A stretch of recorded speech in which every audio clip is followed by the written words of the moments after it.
Hey guys, how you doing? Hope you're doing well. Gonna read through this full article, links in the description. It's a tragic case.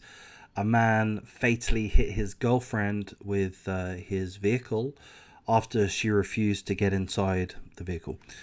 So we're gonna have a look through. A man allegedly hunted down his girlfriend and hit her with his car after she refused to get inside the vehicle with him.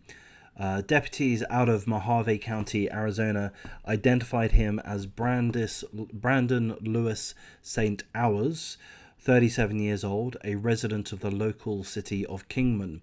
They did not identify the woman, saying they still had to tell her nearest relatives. According to authorities, they learned Saturday that a driver struck a woman. They found her at the scene. Here's a quote: "The female had no pulse and was not breathing, and life-saving measures were attempted on scene and continued during transport to the hospital.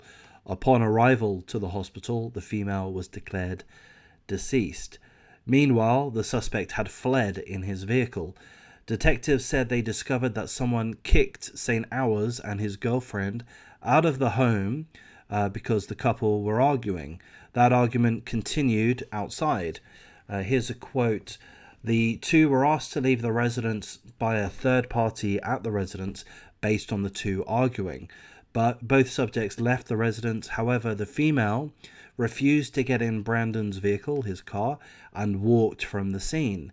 Brandon drove around looking for the female and ultimately struck her with the vehicle just a short distance from the residence. Brandon then fled the scene and parked his vehicle at another location in an obvious attempt to conceal it." Authorities said they questioned Brandon Lewis St. Hours and took him to jail for manslaughter by domestic violence and leaving the scene of a fatal accident. It is unclear if he has an attorney. Here's a quote: "Brandon's vehicle was located and towed for processing.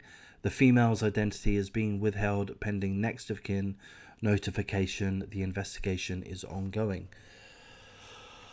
So there's the article again. There's a link in the description. What a scumbag.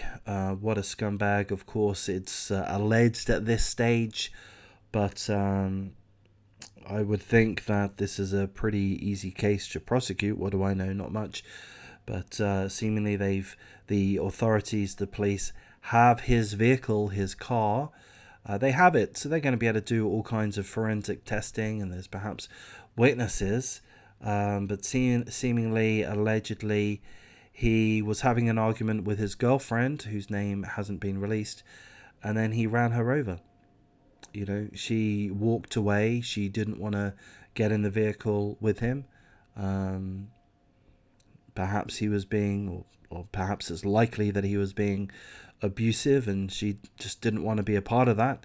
So I'm gonna say she did the right thing. You would have thought the mature thing by having some distance, maintaining some distance between them, at least for that moment.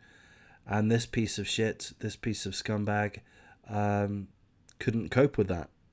Seemingly, allegedly, rage took over, and he allegedly, purposefully hit her with his vehicle, and then tried to hide the vehicle.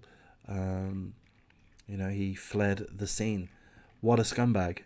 So of course no trials taking place at this point in time, but again, from my judgment, for whatever that's worth, it's not worth a great deal at the best of times, but I would think that justice will take its course, and this guy, I would expect, is found guilty, and I would expect and hope that he is given a very severe sentence, life in prison. Why not?